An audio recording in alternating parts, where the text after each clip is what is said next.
On this episode of Building Men, overcoming mental hurdles, empathy, and the unorthodox approach to six-pack abs.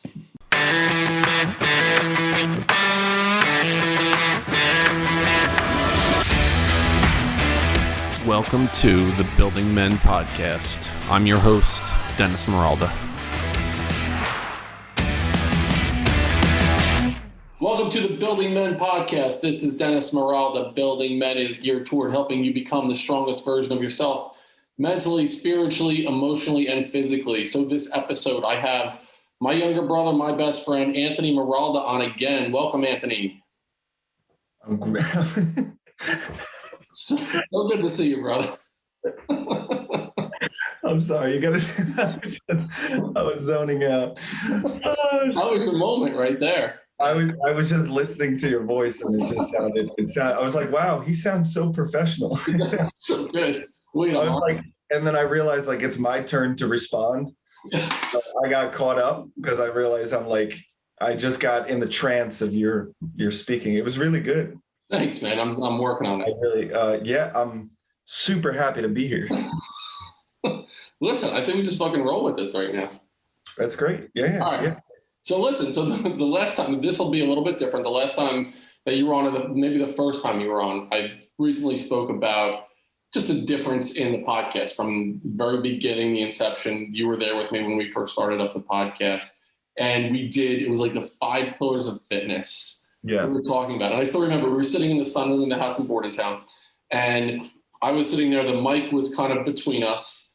And it was really like the computer was in front. We had it scripted. So we even had it scripted to where I would be like, ask Anthony a question about a funny story about fitness. And then it would be like, Anthony respond with, and then I would say what the story was, right? Which happened to me, but I had to read it off the script there every time. That's funny. You should mention that, brother. Funny. Respond with laughter. And then, good one, brother. Yeah, I was debating taking a Xanax before I came here. I was having a full-blown panic attack just walking in. No. I'm saying the first time that we did it. Yeah. I was literally freaking out the whole day. I'm like, this is going to be, for some reason, we were literally talking with a mic between us. And I've never been more, you would have thought I was speaking in front of 10,000 people in a stadium. I was just like, this is going to be terrible. I'm going to blow this. I'm going to say something that I shouldn't. And sure enough, that was such a robotic conversation that we had. It was fun as hell. It was good. We had a good time. And neither one of us knew what we were doing. That was like the 3rd or 4th episode that I did. And back then it was just very scripted, very robotic. And I wasn't really letting people see who I was, without a doubt. I mean, I tried to, be me as much as I was able to at the point, but I wasn't really an authentic me at that podcast. We should go back and listen to it and, Right. You were being thought that you wanted people to see a certain side of you. And that was the only part that you wanted to be like, this is who I am now, but they want to see how you became that, where you were to become this person that you are right now. And we had that conversation in my apartment the one time, where it was like, dude, people want to hear your story. People want to hear all the stuff that you've been through. What brought you to this point? That's the beautiful part of it, That was, I think, the change in the podcast. I think the name of the podcast was like Seeking Approval or something. That's where I kind of changed it a little bit. But before then, it was very scripted in nature. And I credit you for kind of challenging me to do that. You said, I like what you're doing, but you definitely don't sound like you. You should almost be like, it's you and I bullshitting, having a conversation. That's what you need to let people see. People are going to actually buy into what you're trying to get them to do and really want to help people. They need to see that you're fallible, that you're not this fake version, that you've made mistakes, you fucked up, and here's how you corrected it, and here's what you did. So that conversation, I mean, I look back on my life, 10 conversations maybe that I've had that have really made a big impact. That was one of them, without a doubt. And at the time, you were just like, hey, bro, fucking loosen up, man, Yeah, it was just like a fucking wiffle ball bat. What the hell? Yes, yeah. Because it was like, what's separating you right now? You had a quote, you had this, the content was great. But again, you could type in what is discipline on Google. And that's pretty much, it was just reading off from that, And all of a sudden you started to relate it to your life, and you started to change up how you presented it. And then it was so much more digestible, and people started to reach out more and started to realize, like, you're a human being. There's a person behind there speaking this. It's not just like, writing down the perfect way to say it.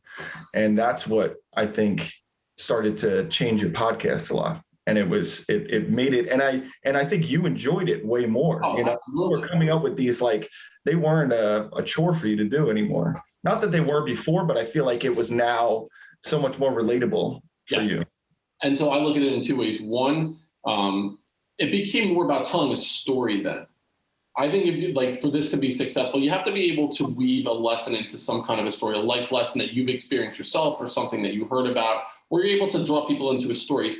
And then the other thing I think about is, being able to just like drop the guard, being able to be like, I don't need to have this guard up in front of me anymore.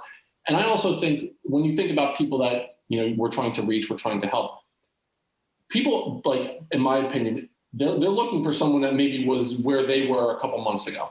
So right. maybe people might see me or you or whoever as, we were where they were now, and we kind of were able to make a couple adjustments in our life, take a couple steps forward. Now we can turn around and reach back and say, let me help you get to where I am now. And then we continue to hopefully all together move forward. I think that there's some of that goes on as well.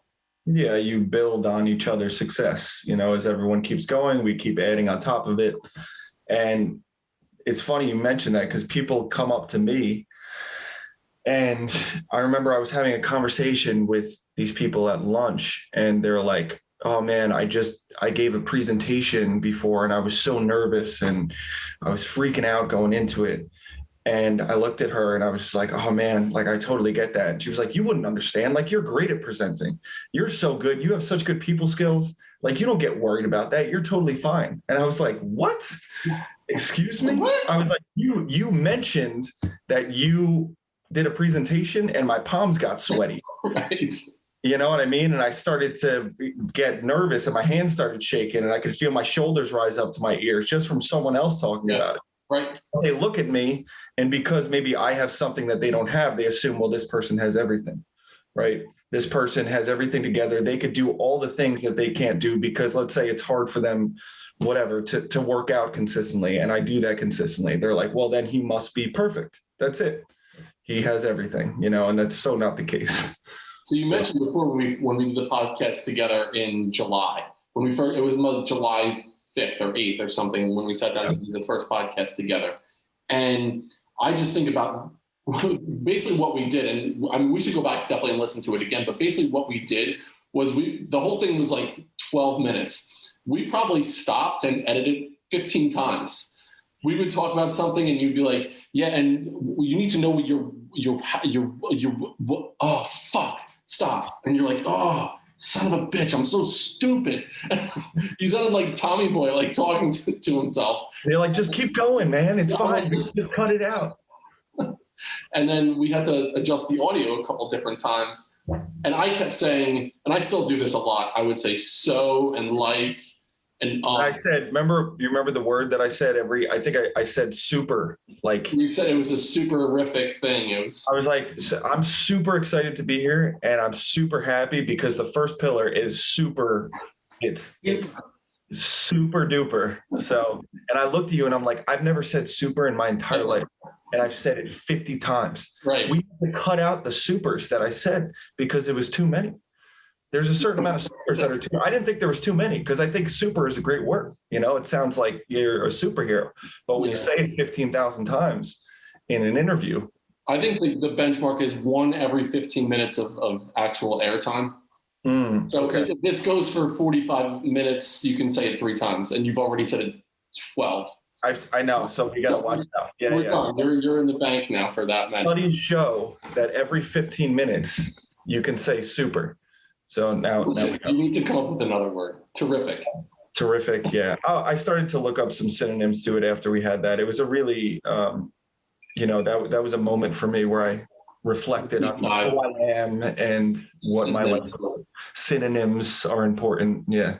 So one thing I definitely want to talk to you about today, it wasn't like there's no script for this whatsoever. Like, we did not talk about basically what we're going to talk about, how we're going to talk about it. We're just going to kind of go and BS. But one thing I wanted to bring up with you was that idea of how you would get anxious in public speaking settings. So people might not know this, and I'll just, I wanted to make sure that it was okay to bring this up, but you have a history where you've dealt with anxiety and depression for a large part of your life.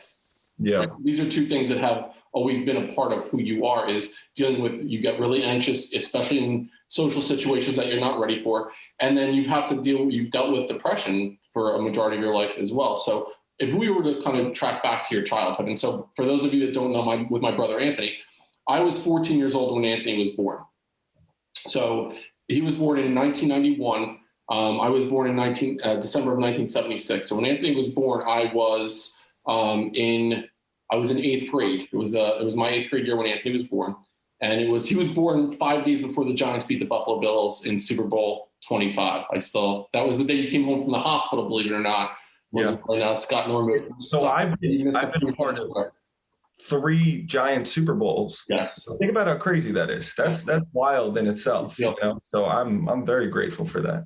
So I was 14 years older than you growing up, and so a lot of your childhood, I served as this role, like I was your older brother, but I also played like a fathering kind of role for you. So I was like 20 years old when you were 5. I coached your T-ball team, and that was one of the reasons why I switched my major to go into education, was working with your team and enjoying that coaching aspect. So I saw you kind of go through this journey of, from when you were really little. I still remember, and this is kind of weird, but like I still remember you would just do things to make people laugh. I was just gonna say that. Yeah.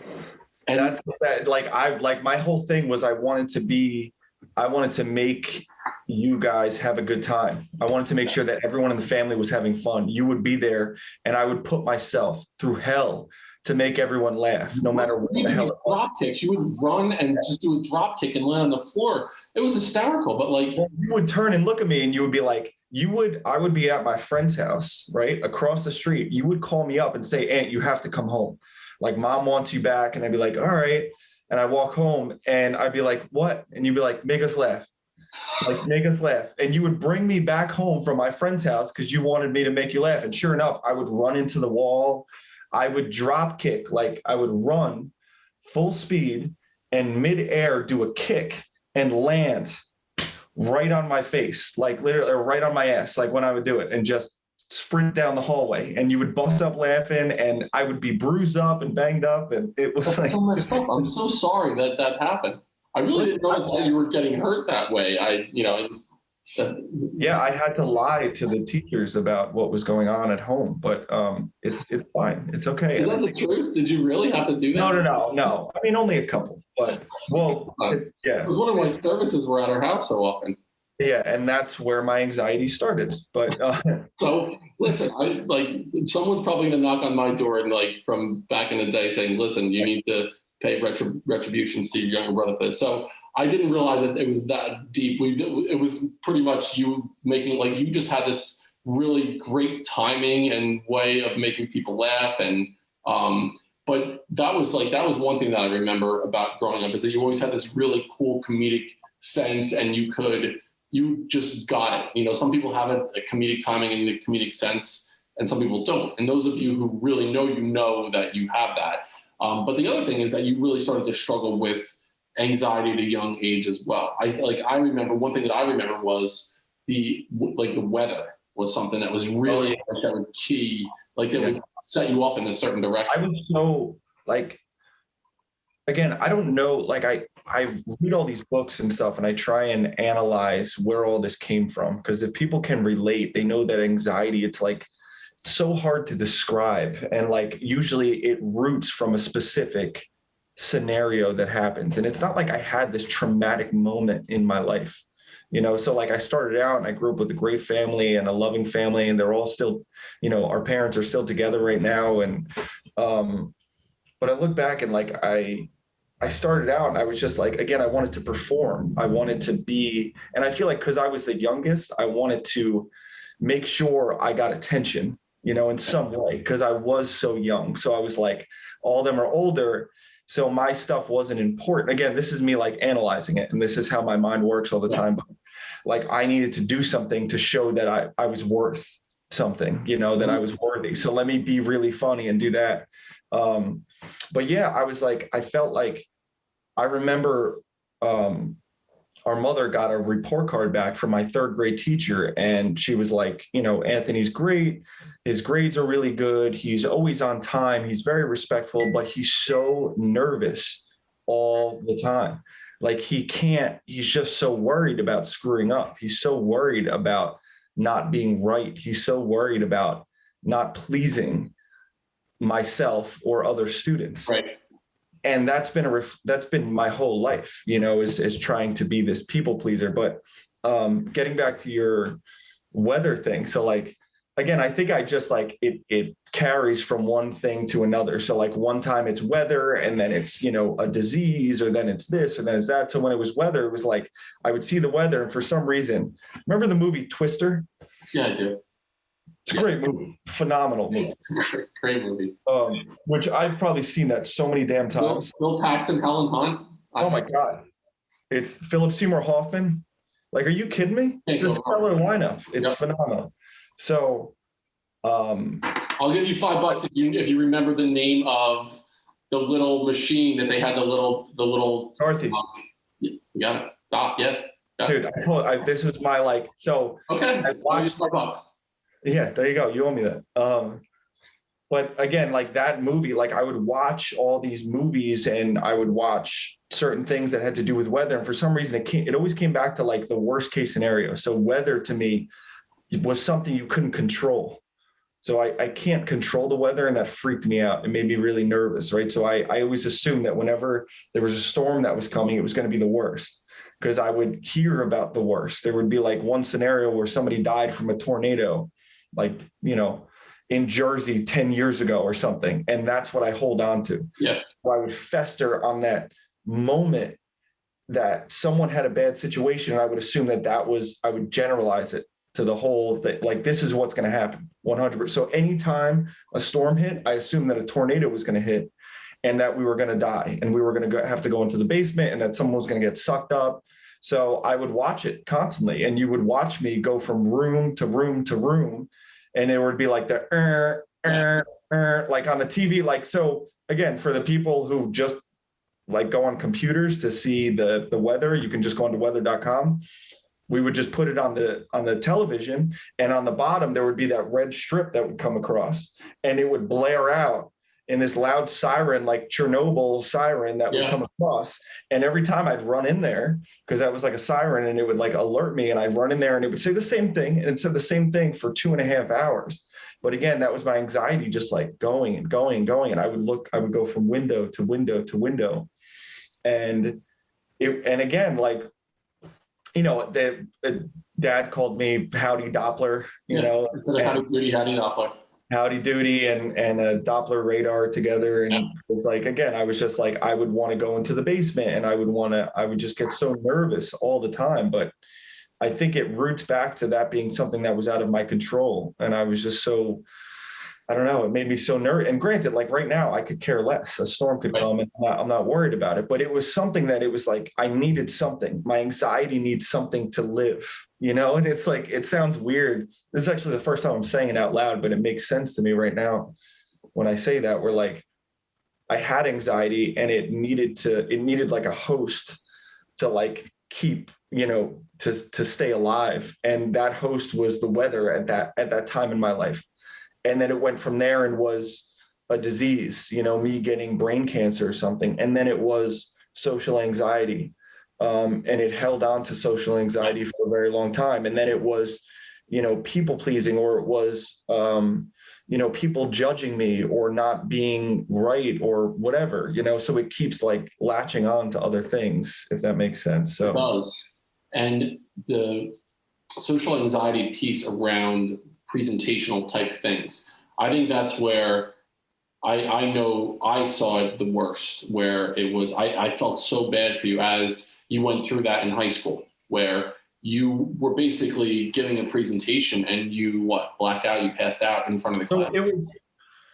So it's funny because my freshman year, my sophomore year, I gave presentations, and I was fine with it. I never had an issue giving presentations.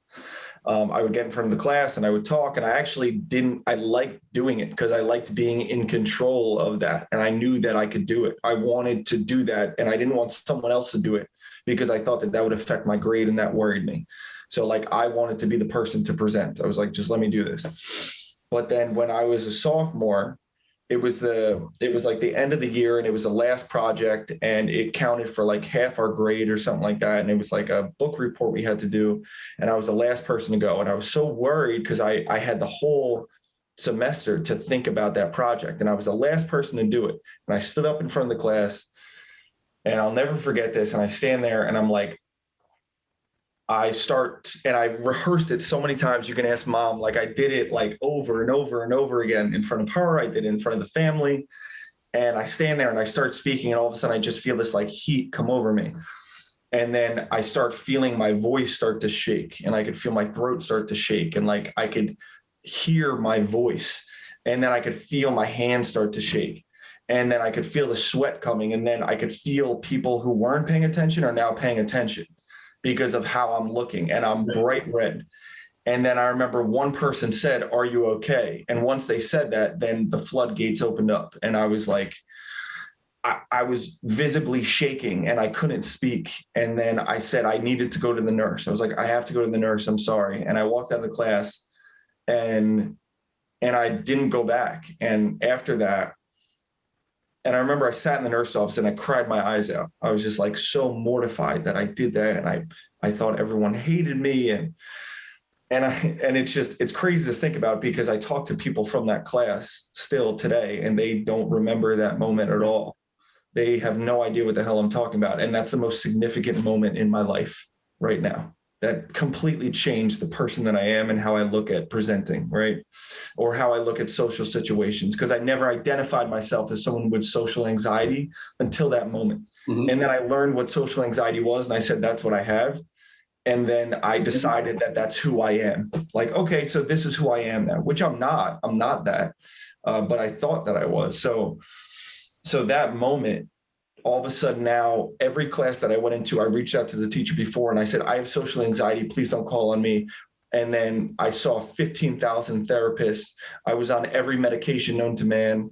I was on antidepressants that, I lost my sex drive at 16 years old. I had insomnia. I didn't sleep for 2 weeks. I had worse anxiety. I had more suicidal thoughts. I had and I was just experimenting with all these drugs from doctors to get rid of the social anxiety that I didn't even identify as until that moment happened. And then I was on enough Xanax. It was Klonopin at that point. And the doctor gave me it was 100 Klonopin, 0.5 milligrams of Klonopin, and 100 of them, and gave it to a 16-year-old. And I would have a scary moment and I would take 7 and wouldn't remember the whole day. I would have no idea. I remember I pulled over on the side of the road and I put my car in park, and I fell asleep on 195 on a main road out there on a highway. And I pulled over to the side to fall asleep. And I don't remember any of that, none of it, because I was a teenager and I had these pills in my hand to help me with my social anxiety, rather than getting to the root of what's going on and why I thought that it was defined me, or what it meant. And again, that bled over into everything, so like a moment that I had, so fast forward to the next year, rather than a project, they asked us to just introduce ourselves in class, and they went around the room and they got to me, and I had the same exact response. Never have I had that. I had the same exact response. I start sweating. I start shaking. The kid next to me goes, "Dude, are you cold? What's up? Like, you look cold. What's going on?" And then I left. I walked out of the class and I bounced and I went to the nurse. And I was mortified. Again, I'm like, well, that's it. I don't ever want to go back to that class. And again, you think any of those people remember that moment? No, probably not. But that changed my life. And that made me think that that's the person that I am. I'm a person who can't speak in situations where I need to perform, and so it really crippled me, really bad. Yeah. And, it really was hard to deal with. when that was happening. And so so you talked about your junior year in high school. And so you went on to a 504 plan, which is basically it's a legal document where there's a medical condition that exists that prevents someone from accessing an equal opportunity for an education because of whatever the medical situation that exists. So because of that anxiety, your fear of speaking in public, you got a 504 plan. And basically the 504 plan said, we'll come up with accommodations for you. So this way you can equally access your education, right? And so that started your junior year in high school? Yeah. The first time that they did that was in junior year. They were trying to like figure out what this was. And I was talking to a bunch of people, and this is where I spoke to the guidance counselor at the school, and that's where they kind of set me up with that. And then they got the word from like the psychologist I was talking to. I was talking to a psychiatrist and a psychologist at the same time, and they were collaborating with that. And so that followed you to college. Yeah. And this is where it got worse, in my opinion. Like it went from high school where it was bad, and I was nervous and I was worried about things. And, but then it would go to college where I realized that when I drink, I don't feel like that anymore. If I take drugs, I don't feel like that not to the extent, right? So it would almost numb me when I would do that. So what I would do is I would have a presentation or the first day of class, and I would have a water bottle, and I would have vodka in there, or I would have alcohol in there, any alcohol, and I would sip on that. Even if I just had it in my bag, it would calm me down, but I would have it with me everywhere I went, knowing that that was my way that I could do it, that I could deal with it.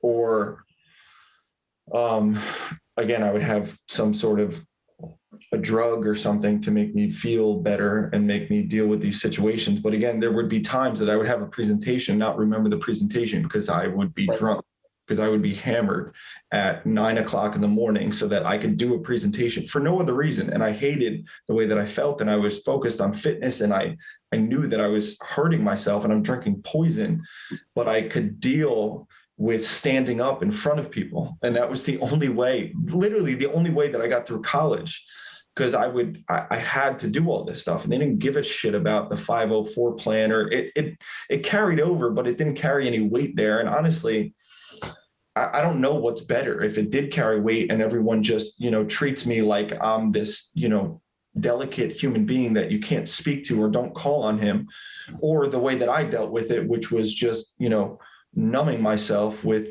alcohol. And again, that screwed me up. And then we could talk about the injury that I had, which that completely changed my life as well. It just, all these things happen. And I just, again, it comes back to me identifying myself as someone who is anxious, who socially can't handle himself, who can't unless I have I couldn't do anything. In my opinion, if you looked at me on the street, I hated myself. I hated who I was. I was so worried all the time. The worst case scenario was going to happen to me no matter what. I was either thought I was going to die, or I was going to do something that I was going to embarrass myself, or whatever everyone's worst nightmare was. I was living in that constantly. And that was just my thought process. And so that turned into, one, you went to the extreme with your physical fitness. So for those of you who don't know my brother, he is a pillar of physical fitness, just a specimen when it comes to, aesthetically, his training routine, his nutrition, it's on point. It's really unbelievable. At 30 years old, the way he's able to, you've sustained this for the last 10 plus years of your life. And you're my fitness coach. Like whenever there's any question about whatever, you're the person that I go to. And I'm really curious about how, rewind back to that point, where you're really anxious about everything. You see yourself as you're identifying who you are is someone who can't speak in public, who's socially anxious, who is not worthwhile, whatever, who's depressed. So you're all this negative self-talk that's going on in your head, but you're still able to maintain this level of physical fitness. Was that like your your outlet. So you use, training and lifting. Was that like that was how you would cope with things? So you use some alcohol and some drugs to numb yourself, but then was fitness kind of what helped you? It was almost like harnessing it was moving my addiction into something that was more long-term, or something that was a little more sustainable, and something that was better for me. It was still an addiction, in my opinion. Yeah. I think I have an addictive personality. And I found something that makes me feel better about myself without the use of drugs or alcohol that I could do. And I've done that all my life, and I've been pretty damn strong, and I've looked pretty good my whole life. Like, I've never been fat. I've never, again, like, genetically, I was blessed. Like, I take a poop and I have 6-pack abs. Like, it just, whatever, that's the way that it is. But I also bust my ass now. For the last 10 years, I work really, really hard at getting that. Granted, if I didn't do anything, would I still look pretty good? I'm sure, but I also put in the work, and that allowed me to be like, well, if I drink right now, or I take drugs, or I do something right now, is that going to affect my workout tomorrow? Or is that going to affect the way that I feel the next day? As far like I started to kind of like rethink how I was going about my day, because I didn't want that to ruin my training sessions that I was having. That was really important to me, And so once I started to think about that, then I started to kind of get away from the whole, I think what changed my idea of fitness was the fact, like, when I had my injury. So I broke my leg in 2 places when I was 19, and I broke my leg, almost like, remember the Louisville game? It was the same exact thing. Final Four game, yes. And where it pierced through the skin, except I slipped on ice. It wasn't in an awesome basketball game. I was just walking up to pet a dog and just slipped on ice and snapped my leg. And so that I was in, again, I'm just going these up and down depressions, and that was another depression. And I was able to bounce back from that and rehab myself, and use my knowledge of fitness and the physical therapist I was going to see. And I realized, like, I was able to heal myself, and I was able to walk on and play football at the college level. And that was a huge accomplishment to me. And that allowed me to kind of reframe my thinking. Like, I could totally do this. I could do this for a living. I can help other people who were in this state, because I could have easily just kept taking all those Percocets they were giving me and sat on my ass and kept eating and just felt sorry for myself. And I didn't, and I took it and changed my thought process a little bit. Granted, it was really hard, because they did give me all of those drugs and things. And that's what I was, my addiction went to that and went to something else. But again, that's what started to change my thought. And I was just like, okay, I could do this.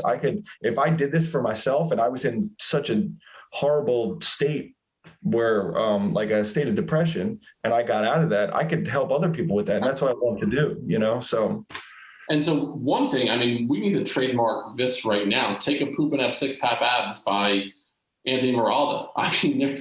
There's a lot there. Everyone's pooping.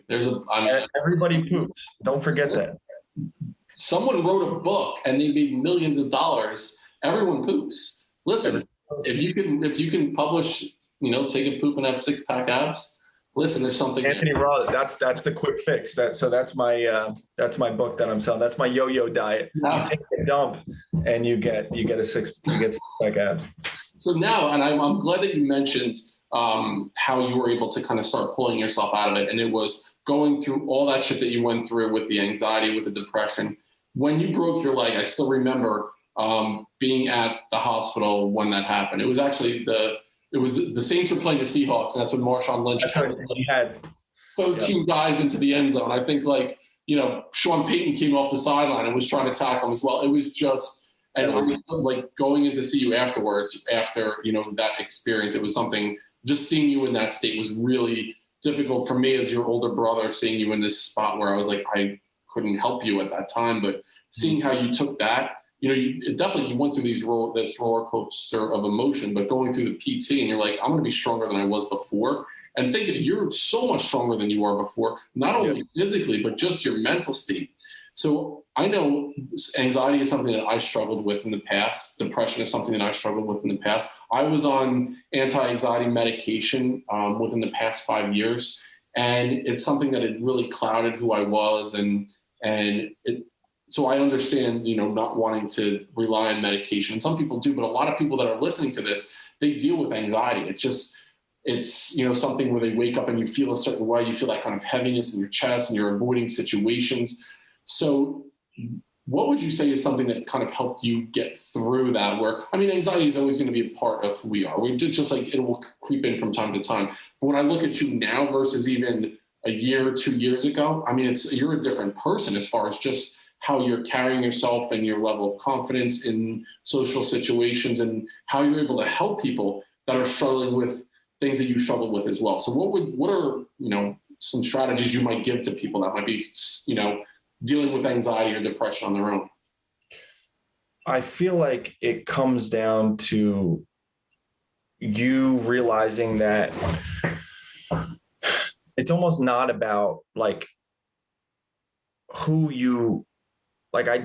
Not like identifying by that anxiety, and also not trying to like change who, like assuming that like I always wanted to be a different person, right? I thought that like if I could just be this person who could talk confidently, or I could just be, and I would look at people and I was like, I want to be that. I want to be like Tony Robbins, or I want to be like, these public speakers who can go out there and do that. My anxiety makes me who I am. I'm fucking awesome because I have anxiety. Like that is, in my opinion, anxiety is energy. It's the fact that I give a shit about what I'm doing. If I get anxious about something, it means that I care. So if you harness that and change it up a little bit, you can use it to your advantage. I think people with anxiety can change the world because they have so much passion, but they're holding it in and they're so scared to spew it out.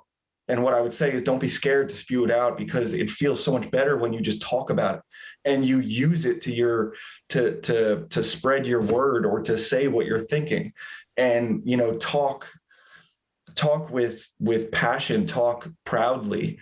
It was so hard for me to do that because what I would do is I would go into this small little shell and I would refrain from talking, and I would try and like make myself smaller. But if I made myself bigger and I projected my voice a little bit more, and I would try and like really use the energy that was built up, it made such a difference. So like, and again, I'm not saying that being on antidepressants is bad or being on any medication, because I think that is one of the reasons why I was able to get out of the hole that I was in because of that.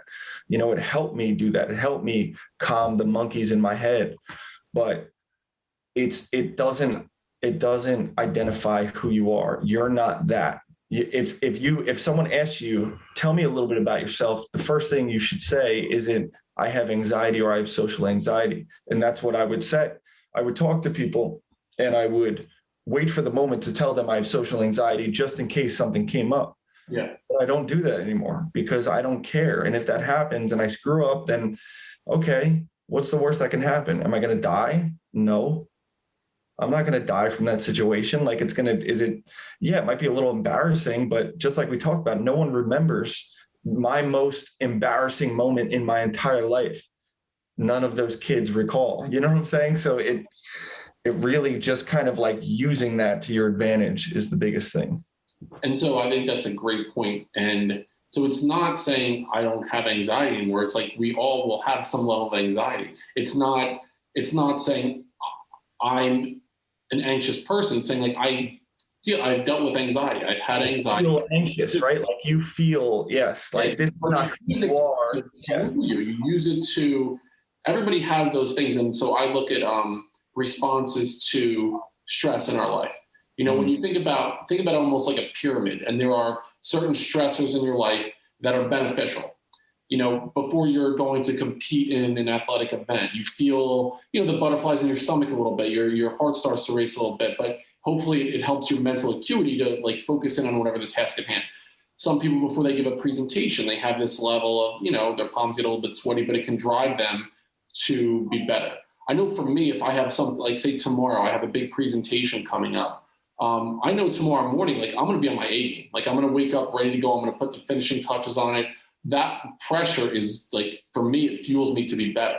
As long as you're using it in that way where it's this beneficial level of response to stress, once it starts going into like a, traumatic or toxic level of stress, that's when we have to, get outside help. We got to make sure that we're talking to someone. And you've done that over the course of your life. You've had people that you've talked to therapists, you've talked to psychologists, psychiatrists, you've had your family to talk to. You needed that, medication to help kind of get you from one point to another point.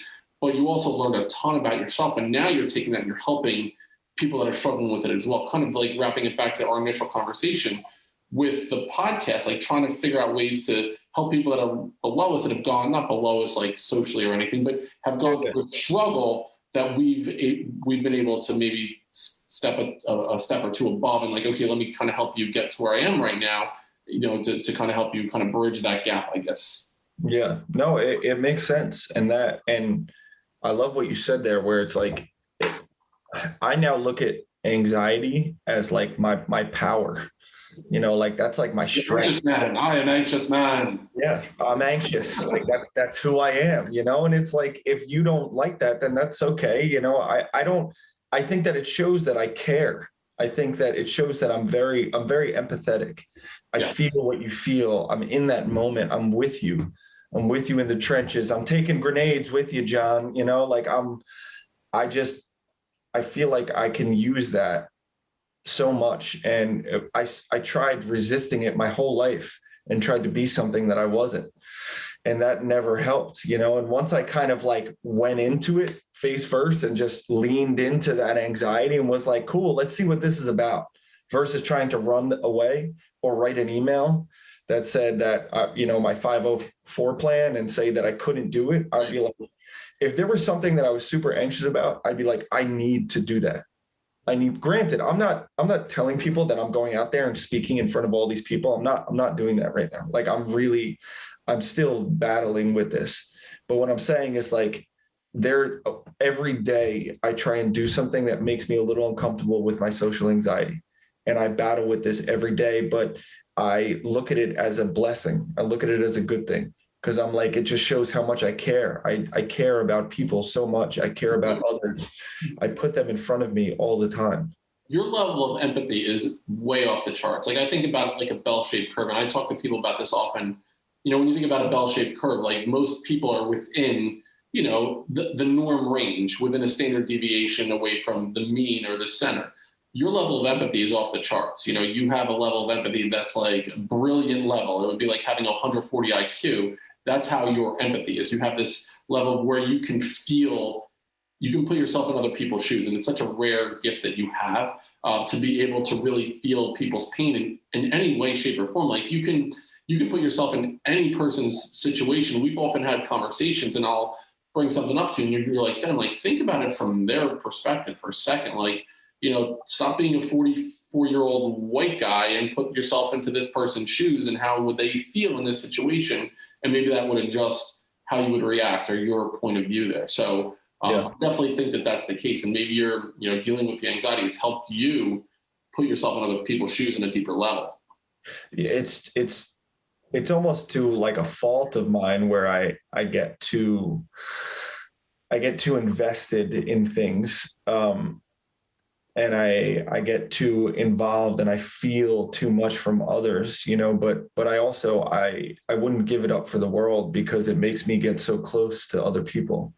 I learn so much about other people, because when you're talking, you're the only thing that I'm focused on right now, because I part of the podcast, except for the start of this episode. You were right. Well, I was just entranced. Again, I was so entranced with what you were talking about that I just couldn't. I couldn't So think it's of funny. I just interviewed Sean, right? And so Sean, as we're moving toward the future with Building Men, I'll still do an individual podcast, and I'll still have interviews. Like what we'll do is me, you, Sean, and Greg Lewis, who people will meet soon. We're going to get together once a week, and we're going to just talk about topics related to masculinity. We're going to talk, just kind of have an opportunity to shoot the shit a little bit, but this real kind of raw, grassroots kind of way.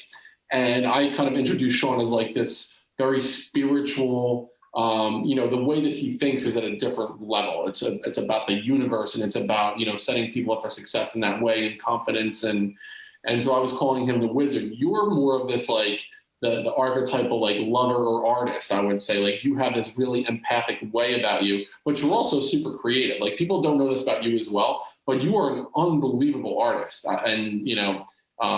While your physical fitness is probably the thing that people see the most, just they can view you and see that. You're creative. You write, you draw, you paint. I mean, even just you have these different characters that you can become. So I wanted to bring in a guest to the show. So for those of you who can see this on Instagram, I just have to bring this guy out. Look at this stash. Is that not? I'll tell you what. This is Anthony here.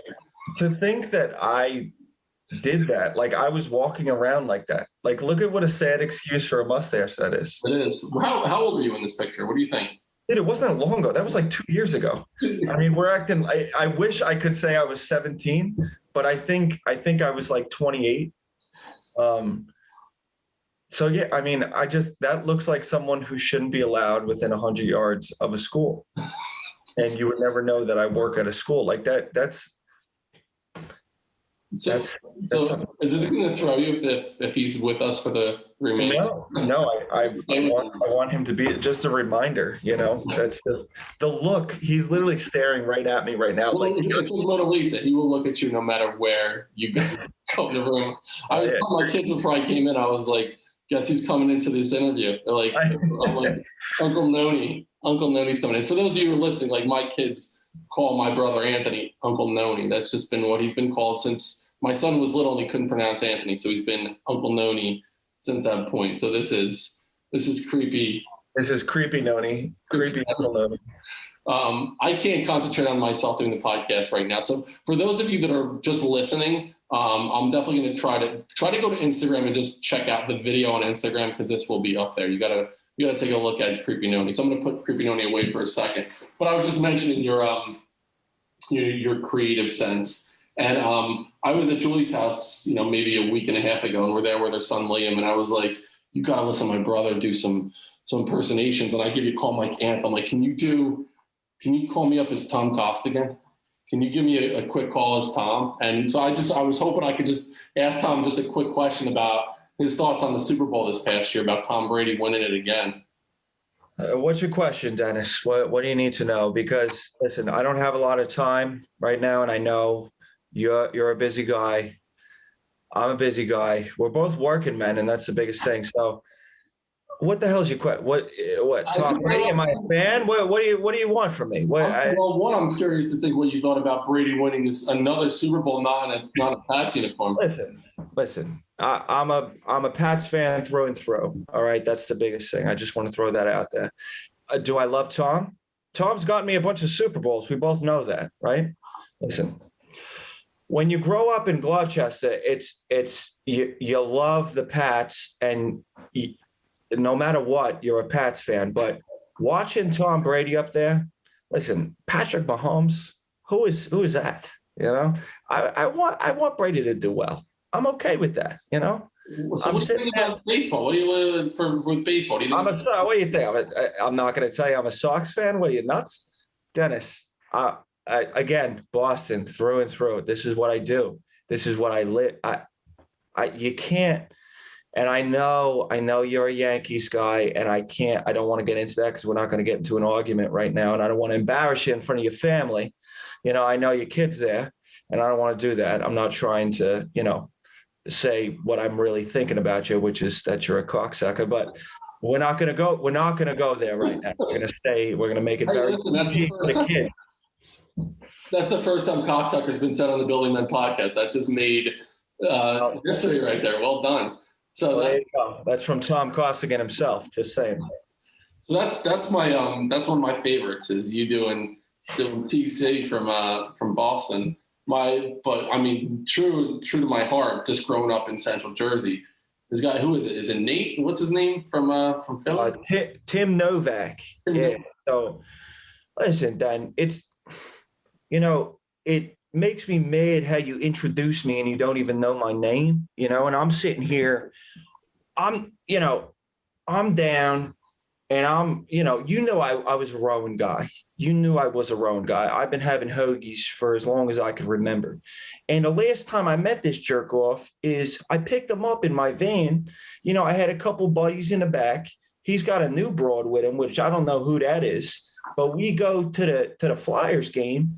And I tell him, I'm like, what are you doing? They're late showing up. We're already late to the game. And, it just pisses me off how he treats me. I just really don't appreciate it. But he just, listen, I'm a South Jersey guy. He's a Central Jersey guy.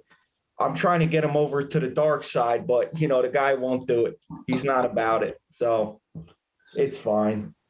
Well done, man. And that's off the cuff. I told him, if the mood hits me right, I'm going to ask Novak and Costigan just to jump on real quick. And I'm like, dude, come on. Every time that I'm with you, you're just like, do Costigan. And I'm it's like me asking you to do a drop kick when you're fucking 5 years old. I know. No, you're right. You're right. I learned that. Listen, just for everyone, that brings up a lot of anxiety for me to do that. And I'm like, well, he said it. And I'm like, oh, screw it. I have to do it. I'm going to do it. Well, here's the thing. You fucking go through it, man. You went through it. You're going to get it. And I'm alive. You're alive. You did it. And you're so fucking talented too. That's the thing. You're so fucking talented.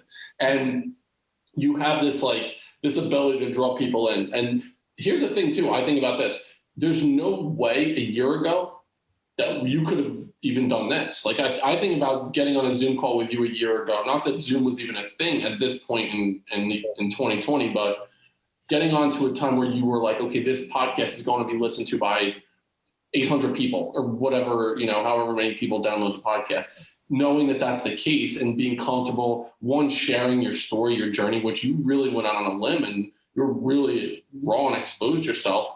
And then, having fun with some shit and, rolling with it. It makes me, it feels good to be able to do this. To me, this is therapeutic. To me, this is my form of therapy, to talk to you.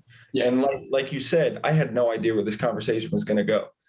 This was completely just organic and natural, and we just sort of went with it. And was I nervous going into this? Of course I was, but that's how I knew that I had to do it. And this is just me showing people that you're not alone. If you have anxiety, you're not alone. There's people who and I'm like the biggest culprit of this, where I'm so many people talk to me about how to get over it. Top 5 ways to get over anxiety.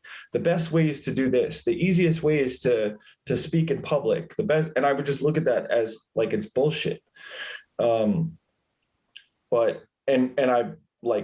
I would listen to that and never believe it. And finally, I just stopped trying to be something that I'm not and use it to my advantage. And it changed my whole outlook. So it's just I feel like I'm speaking to the people who are anxious and feel like there's no one that feels the way that they do, or they're depressed and no one understands what they're going through, or they can't get out of this hole that they're in right now, which I'm sure a lot of people are in. And they're not alone, and there's a light at the end of the tunnel. And it's not saying that you're going to be somebody different. You're going to be that, but you're going to think about it differently.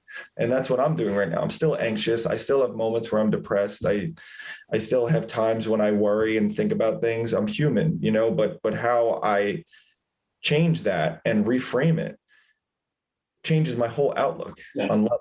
So. And I look at just the journey that you've gone through over the past, 10 plus years, going from when you broke your leg at that point and, kind of how you were able to pull yourself up, the journey you've went on, the, spiritual, emotional, physical, mental journey that you've gone on, and how I see you helping people and inspiring people. It's really, for me to see my younger brother in this position where, one, I think you're a total fucking badass. And I think that I go to you for advice more than almost anyone in my life. I go to you for advice. I just trust your sense on things. You see things in a very deep, empathetic way, like we talked about before.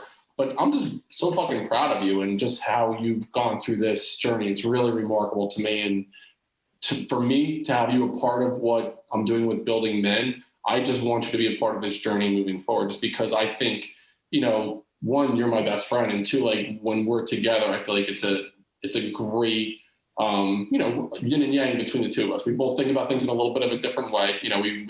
But we have a good time when we're doing it. And I feel like together we can certainly help people. So I'm thrilled that you're a part of this journey with me. And I appreciate you coming on here. So how can people find you, Anthony? How can people, get in touch with you? So my Instagram is Coach Anthony Miralda. So people can find me on there. My TikTok, which I just started, I'm still figuring it out. So if anyone has like advice, that would be great. I'm trying to do that. Yeah. I think my name is just Anthony Miralda on that. I'm not even sure what it is.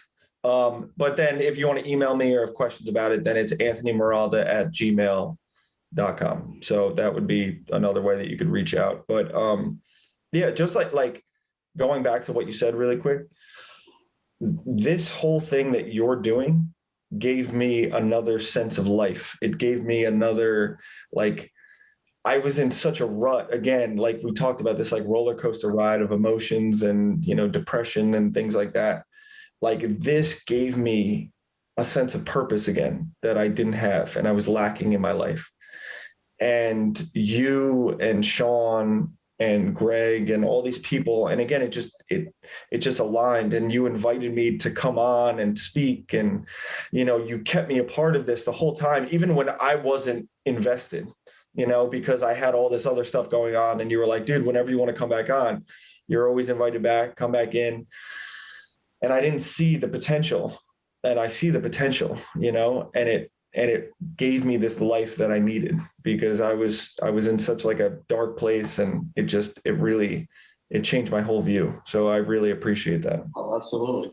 Yeah. We all go through that. And, I'm sure each one of us will go through those times where, something doesn't go our way, or we have, a bad couple of days or whatever. But the cool thing is that we're there to support each other and pull each other up when we see those moments coming. And hopefully they're, those moments that come that are challenging are few and far between moving forward.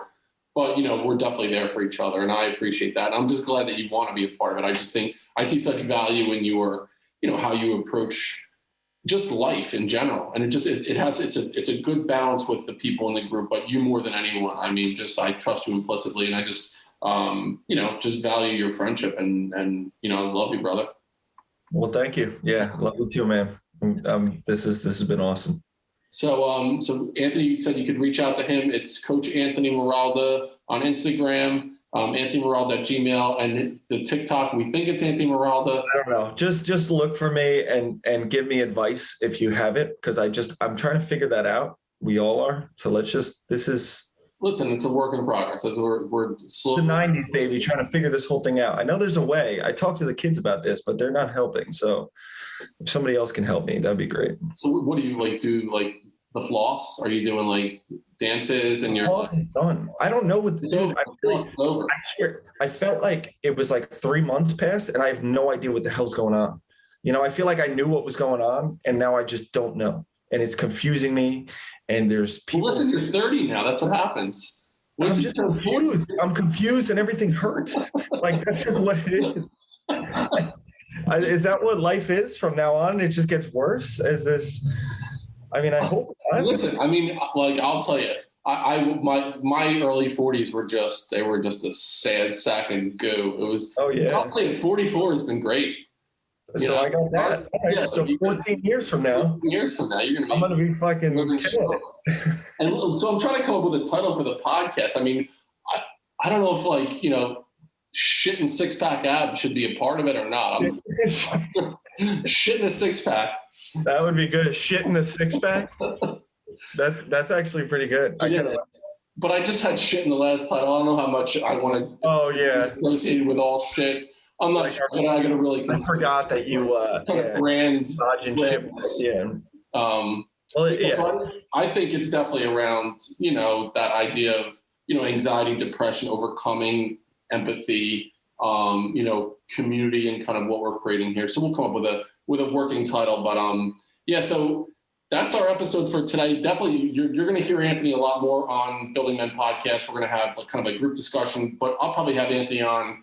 As often as you want to come on, even if I'm talking about a topic and you just want to come in and just bullshit and chime in or whatever, that's totally cool with me. So you could reach out to it's building.men on Instagram. That's where I post the majority of my stuff. Facebook is Building Men Podcast. And my Instagram or my email is buildingmencoach@gmail.com. So thank you, Anthony, for coming on, and we'll see you next time on Building Men.